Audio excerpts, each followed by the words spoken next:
കല്യാണ സദസ്സുകളിൽ ഞാനൊരു നിക്കാഹ് ഖുതുബക്ക് പോയപ്പോൾ ഒരു പ്രായമുള്ള ഉപ്പ പറഞ്ഞു, അസറിന് ശേഷം 5 മണിക്കാ നിക്കാഹ്. എന്നോട് പറയാ, ളുഹുറും അസറും നിസ്കരിക്കാത്ത കുറേ പെണ്ണുങ്ങളുണ്ട് ഇവിടെ എൻ്റെ കുടുംബത്തിലെ, ഒന്ന് പറയണം നിക്കാഹ് ഖുതുബയിൽ. ഞാൻ പറഞ്ഞു, എന്താ പോലും നിസ്കരിക്കാത്തത്? അതെനിക്കറിയില്ല മോനെ, അതെനിക്കറിയില്ല.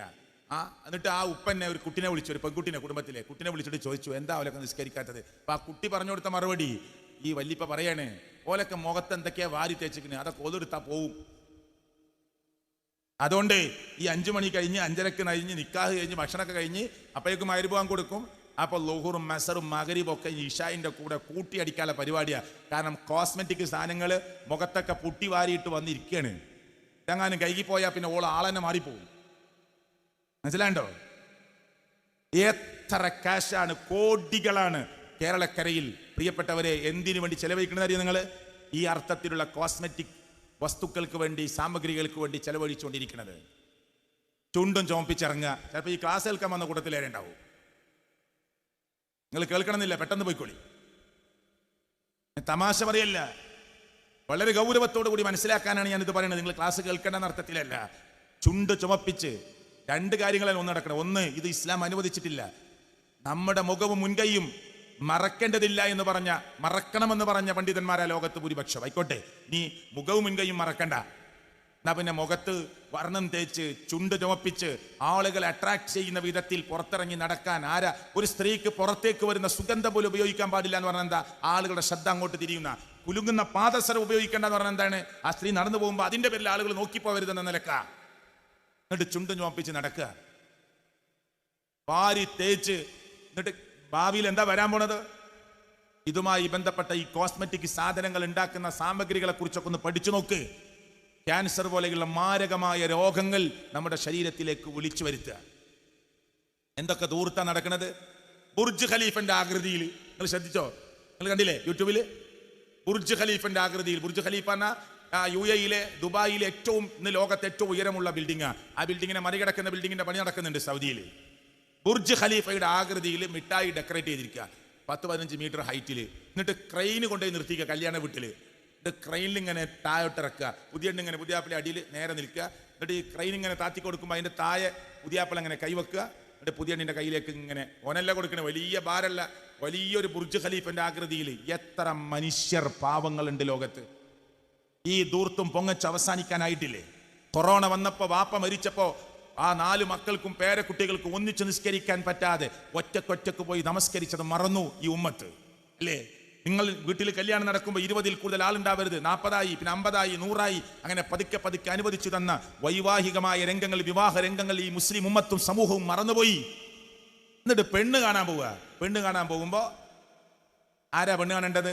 ഒരു ചെറുപ്പക്കാരൻ കല്യാണം കഴിക്കാൻ ആഗ്രഹിക്കുന്ന പെണ്ണിനെ അവനാ കാണേണ്ടത്, അവളാ കാണേണ്ടത്, അവരാ സംസാരിക്കേണ്ടത്. കൂട്ടുകാരെ കൂട്ടുന്നു. എന്നിട്ട് ഇവൻ ഇഷ്ടമായി. എന്നിട്ട് അവനോട് എനിക്കിഷ്ടമായോ? എനിക്കിഷ്ടമായോ? എന്താ സമൂഹ വിവാഹ ഓളെ ആണോ? നിങ്ങൾ എല്ലാവരും കൂടി കല്യാണം കഴിക്കാൻ പോവുക. ഈ തോന്നിവാസം ഇതൊക്കെ ഇസ്ലാമിന്റെ പേരിൽ നടക്കുകയാണ്. എന്നിട്ട് ഓൻ കണ്ടു, ഓൻ ഇഷ്ടമായി, ഓന്റെ കൂട്ടുകാർക്ക് ഇഷ്ടമായി, പിന്നെ വാപ്പിയും ഒരു പോക്ക് പോയി, ഓലിക്കും ഇഷ്ടമായി. പിന്നെ ഏളാപ്പാന്റെ മോള്, ഉമ്മാന്റെ അഞ്ചത്തിന്റെ മോള്, ഏട്ടത്തിന്റെ മോള്, കുടുംബത്തിലെ എല്ലാ സ്ത്രീകളും. ഒരാൾ താജ്മഹലിന്റെ ആകൃതിയിൽ മിഠായി, വേറൊരാള് കുത്തബിനാറിന്റെ ആകൃതിയിൽ മിഠായി, ഇവര് കാറിൽ ബാക്കിൽ ഗുഡ്സിൽ മിഠായി. എത്ര മനുഷ്യരുണ്ട്! അറിയപ്പെട്ട ബേക്കറിയിൽ വിളിച്ച് ചോദിച്ചു നോക്ക് നിങ്ങൾ. കല്യാണത്തിന്റെ ഒരു പെണ്ണ് കാണൽ ചടങ്ങിനു വേണ്ടി ഡെക്കറേറ്റ് ചെയ്ത മിഠായികൾ എത്ര രൂപക്കാണ്? 50,000, 60,000, 80,000, 1,00,000. സാമ്പത്തികമായ അവരുടെ ആസ്തിക്കനുസരിച്ച് പറ്റാവുന്ന പൊങ്ങച്ചവും ദൂർത്തും ഈ സമൂഹത്തിൽ നടന്നുകൊണ്ടിരിക്കുന്നു. ആരുണ്ട് ഇതിനെതിരെ പറയാൻ? ആരുള്ളത്?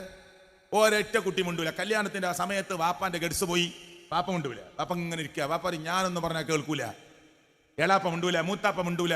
ഇങ്ങനെ ആ കല്യാണം കഴിക്കുന്ന ചെറുപ്പക്കാരന്റെ കൂട്ടുകാരന്റെ ഏറ്റെടുക്കുകയാണ്. തോന്നിവാസങ്ങള്, കോലാഹലങ്ങള്. ഒരു സ്ഥലത്ത് കംപ്ലൈന്റ് എന്താ അറിയോ? പുതിയാപ്പിളെ പിടിച്ചു വെക്കുക, നിന്റെ ആദ്യ രാത്രി വിടൂല എന്നാണ് അവനോട് പറഞ്ഞിട്ടുള്ളത്. അന്ന ഇന്ന് രാത്രി വിടൂല. ചില പൊട്ടന്മാരെന്നല്ലാതെ എന്താ പറയാ? ആ പദം ഞാൻ പ്രയോഗിച്ച് തെറ്റില്ല എന്നാണ് ഞാൻ മനസ്സിലാക്കുന്നത്. ഇനി ഓനെ നാളെയാണ് വിട്ടത്, അന്നാ അവന്റെ ആദ്യ രാത്രി അല്ല. അപ്പൊ എന്താ? പിറ്റേന്നാണ് ഓനെ വിടുന്നത്, അന്നാണ് അവന്റെ ആദ്യ രാത്രി. ഇന്നലെ കല്യാണം കഴിഞ്ഞിട്ടില്ലല്ലോ അല്ലേ? ഇന്നോനെ പിടിച്ചു വെക്കുക. എന്നിട്ട് അതിനിങ്ങനെ എല്ലാവരും കൈയൊട്ടുക.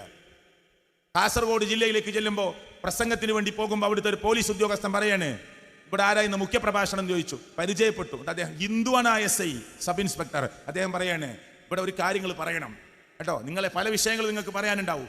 ഞാൻ നിങ്ങളെ ഉപദേശിക്കല്ല, ഒരു കാര്യം പറയണം. ഇവിടുത്തെ പള്ളിയിത്തെ മയ്യത്ത് കട്ടിലെടുത്തിട്ടാണ് ഇവിടുന്ന് ഒരു പുതിയ പെണ്ണെ കല്യാണത്തിൽ കൊണ്ടുപോയത്. മയ്യത്ത് കട്ടിലെടുത്തിട്ട് പുതിയ പെണ്ണെ കൊണ്ടുപോവുക. എന്നിട്ട് അതിന്റെ ബാക്കിൽ മയ്യത്ത് കട്ടിലെ എടുത്തിട്ട് അതിൽ പുതിയ പെണ്ണെ ഇരുത്തിയിട്ട് മഫ്തക്കെട്ട സ്ത്രീകൾ ബാക്കിൽ കൈയും കൊട്ടി പാട്ടും പാടി പോവുക. അതേ കട്ടിലിൽ മരിപ്പിച്ച് വീഴ്ത്താൻ അള്ളാഹ്ക്ക് കഴിയും. പക്ഷെ അള്ളണ്ടല്ലോ തോന്നിയാസത്തിന് ആയുസ് നീട്ടിക്കൊടുക്കുക ചെയ്യുക. അള്ള വൃത്തികേടിന് സമയം നീട്ടിക്കൊടുക്കുക ചെയ്യുക. മാക്സിമം നീ പോകുന്നത്ര പൊയ്ക്കോ, നിനക്ക് ലൂസാക്കി തരും, നിന്റെ കയർ അയച്ചു തരും, ഒരു പിടുത്തം നിന്നെ പിടിക്കും. ആ പിടുത്തം അതിശക്തമായ പിടുത്തായിരിക്കും. ആരോട് ഇതിനെതിരെ പറയാൻ ആരുള്ളത്? അവിടെയൊക്കെ നമ്മൾ വളരെ വലിയ സൂക്ഷ്മത പാലിക്കണം. എത്ര ലക്ഷങ്ങളാണ് പൊട്ടിച്ചു തീർക്കുന്നത് വിവാഹത്തിന്റെ പേരിൽ. ഇന്നും ഒരു 600 സ്ക്വയർ ഫീറ്റ് വീട് പഞ്ചായത്തിൽ നിന്ന് കിട്ടാൻ കാത്തിരിക്കുന്ന എത്ര കുടുംബമുണ്ട് നമ്മുടെയൊക്കെ പഞ്ചായത്തിൽ ഇല്ലേ? ഒരു 600 സ്ക്വയർ ഫീറ്റ് 3 സെന്റ് സ്ഥലത്ത് ഒരു 500, 550, 600 സ്ക്വയർ ഫീറ്റ് വീട് കിട്ടാൻ പഞ്ചായത്തിൽ എത്ര തവണ കയറി ഇറങ്ങുന്ന പാവപ്പെട്ട മനുഷ്യരുണ്ട്. എന്തേ മനുഷ്യർക്ക് ഇത് ഓർമ്മയില്ലാത്തത്? എന്താ ഓർമ്മയില്ലാത്തത്? ഇവിടെ ഇത് വെറും ഒരു എന്തോ കേട്ട് മടങ്ങുന്ന ഒരു സദസ്സായി നിങ്ങൾ പിരിയരുത് എന്ന അർത്ഥത്തിലാണ് ഞാൻ ഇത് പറയുന്നത്. അവിടെ 4 സ്റ്റേണായി നിൽക്കാൻ ഒരു വാപ്പക്ക് കഴിയണം. ഇല്ലെങ്കിൽ വേണ്ട, ഈ ചടങ്ങ് അവസാനിപ്പിക്കണമെന്ന് പറയാൻ ഗഡ്സ് ഉണ്ടാകണം, ആണത്തമുണ്ടാകണം, നട്ടല് നിവർന്ന് നിന്ന് പറയാൻ ചങ്കൂറ്റമുണ്ടാകണം. ഈ തോന്നിയവാസം ഇവിടെ അനുവദിക്കില്ല എന്ന്. അവിടെ ചെറുപ്പക്കാരൊന്നും മിണ്ടൂല. എന്തൊക്കെ തോന്നിയാസങ്ങളാണ് നടക്കുന്നത്, എന്തൊക്കെ കോപ്രായങ്ങളാണ് കാണിക്കുന്നത്, അവിടെ ഒന്നും മിണ്ടാൻ ആളുകളില്ല. അപ്പൊ ഒരു കാര്യം ഇങ്ങനെ പറയുമ്പോൾ അത് വിമർശിക്കാൻ മാത്രമായ ഒരു ടീമായി നമ്മൾ മാറരുത്. നമ്മുടെ ജീവിതത്തിൽ അതിന്റെ മാറ്റം ഉണ്ടാകണമെന്ന് ഈ ആദർശ വിഷയം പറയുന്നതിന്റെ കൂട്ടത്തിൽ നമസ്കാരവും അതുപോലെ തന്നെ ഇസ്ലാമികമായ ആചാരങ്ങളുമൊക്കെ ചർച്ചാ വിഷയമാകുമ്പോൾ കല്യാണത്തിന്റെ പേരിൽ പല ആളുകളുടെയും നമസ്കാരം നഷ്ടപ്പെടുന്നു എന്ന സ്ഥലത്ത് നിന്നാണ് ഞാൻ ഈ ചില കാര്യങ്ങൾ സൂചിപ്പിച്ചിട്ടുള്ളത്. അള്ളാഹു ഈ സംസാരത്തിൽ എനിക്കും നിങ്ങൾക്കും ഉപകാരപ്രദമായത് അള്ളാഹു നമ്മുടെ ജീവിതത്തിലേക്ക് കൊണ്ടുവന്ന് നമ്മെ അനുഗ്രഹിക്കുമാറാകട്ടെ. സഹോദരങ്ങളെ, ചിന്തിക്കണം. ഞാനത് വെറുതെ പറയല്ല. ഇതൊക്കെ ഈ പറയുന്ന കാര്യങ്ങളൊക്കെ സത്യമാണ്. നിങ്ങളൊക്കെ അത് അനുഭവിക്കുന്നുണ്ട്. ഞാനൊരു നിക്കാഹ് കുത്തുബ നടത്തുമ്പോൾ ഞാൻ ആ കുത്തുബൊക്കെ വിളിച്ച ആളോട് പറഞ്ഞു കേട്ടോ, അവിടെ ഇങ്ങനെ സ്റ്റേജിൽ ആവശ്യമില്ലാത്ത പാട്ടും മ്യൂസിക്കൊക്കെ ഉണ്ടെങ്കിൽ ഞാൻ കുത്തുബ പറയില്ല. നിങ്ങൾ എന്നെ വെറുതെ വിളിച്ചിട്ട് പ്രയാസപ്പെടേണ്ട. നിങ്ങൾ രാഷ്ട്രീയ രംഗത്തൊക്കെ അറിയപ്പെടുന്ന ഒരാളാണ്, പിന്നെ ഞാൻ നിങ്ങളെ ഇൻസൾട്ട് ചെയ്തു എന്ന് പറയരുത്. ഞാൻ അവിടെ ആ സദസ്സിൽ കണ്ടാൽ ഞാൻ തുറന്ന് പറയും. ഒരു പ്രശ്നമല്ല. അവിടെ എന്ത് നിങ്ങൾക്ക് പറയാം, ഇസ്ലാം അനുവദിച്ചതൊക്കെ പറഞ്ഞോളൂ. ഞാൻ ചെന്നപ്പോൾ പാട്ട് കിടക്കുന്നുണ്ട്, ഞാൻ പറഞ്ഞത് പറ്റൂല, ഞാൻ പോവാണ്. അയാളെ ഓഫാക്കിപ്പിച്ചു. ശരി, ഓഫാക്കി, പരിപാടിയൊക്കെ നടന്നു. കുത്തുബ നൃത്താണെന്ന് കണ്ടപ്പോൾ ബാക്കിൽ നിന്ന് 4 കാലിങ്ങനെ പൊന്തിച്ച് പുതിയണ്ണിനെ അതിൻ്റെ ഉള്ളിലേക്ക് കയറ്റി ഒരു കൊടയും പിടിച്ചിട്ട് സ്റ്റേജുമൊക്കെ ഇങ്ങനെ വരുന്നുണ്ട്. ഞാൻ ചോദിച്ചു, എങ്ങോട്ടാന്ന്? നിക്കാഹിന്റെ കുത്തുബ അവസാനിക്ക്, എങ്ങോട്ടാന്ന് ചോദിച്ചു. സ്റ്റേജിൽ കയറി. ഇങ്ങോട്ട് വരാൻ പറ്റൂല, ഇങ്ങോട്ട് വരാൻ പറ്റൂല. അപ്പോ ഇയാൾക്ക് പ്രശ്നമൊന്നുമില്ല. ഇയാളോട് ആദ്യം തന്നെ ഇത് എഗ്രി ആയതാ. അപ്പൊ കുറെ രാഷ്ട്രീയ നേതാക്കന്മാരൊക്കെ ഉണ്ട്. വലിയൊരു സദസ്സ്, വലിയൊരു പൈസക്കാരനെ അയാളെ ഇൻസൾട്ട് ചെയ്തു, അപമാനിച്ചു. എന്താ ഇത് എന്നൊക്കെ ചോദിച്ചു. ഞാൻ പറഞ്ഞു അതൊക്കെ ഉത്തരം അദ്ദേഹം പറയും. അദ്ദേഹത്തോട് ആദ്യം സംസാരിച്ചതാ. എന്നെ തന്നെ വിളിക്കണമെന്നോ അല്ലെങ്കിൽ ഇതുപോലൊരു പ്രസംഗം നടത്തണമെന്നൊന്നും യാതൊരു നിർബന്ധമില്ലല്ലോ. ഇതൊക്കെ ആദ്യം പറഞ്ഞതാ. ഇതൊന്നും ഒരു വീട്ടിലെ മനുഷ്യന് വേണ്ടാന്ന് തോന്നിയാൽ പോലും വിട്ടുകൊടുക്കാത്തൊരവസ്ഥയിലേക്ക് സമൂഹം മാറിക്കൊണ്ടിരിക്കുകയാണ്. അള്ളാഹു ഉമ്മത്തിനെ കാത്തി രക്ഷിക്കുമാറാകട്ടെ.